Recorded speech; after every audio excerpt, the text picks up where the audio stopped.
કાનવાણીની પુત્રી આરુચિ દયાતના સૌને સત નમન. આજનો મારો વિષય છે 15મી ઓગસ્ટ. 15મી ઓગસ્ટ આપણો રાષ્ટ્રીય તહેવાર છે.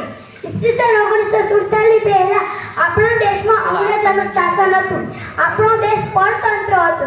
તેથી આપણે અનેક યાતનાઓ ભોગવવી પડતી હતી. આપણા દેશના લોકોએ આઝાદી મેળવવા ગાંધીજીની આગેવાની હેઠળ અનેક આંદોલન કર્યા. એમાં અનેક દેશભક્તોએ પોતાના બલિદાનો આપ્યા.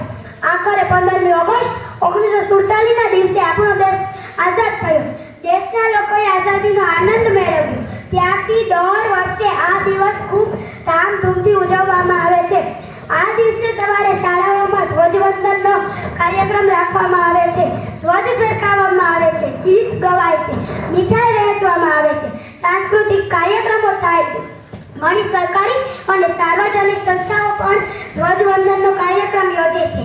દિલ્હીમાં આપણા વડાપ્રધાન લાલ કિલ્લા પર ધ્વજ ફરકાવે છે અને રાષ્ટ્રને સંબોધે છે.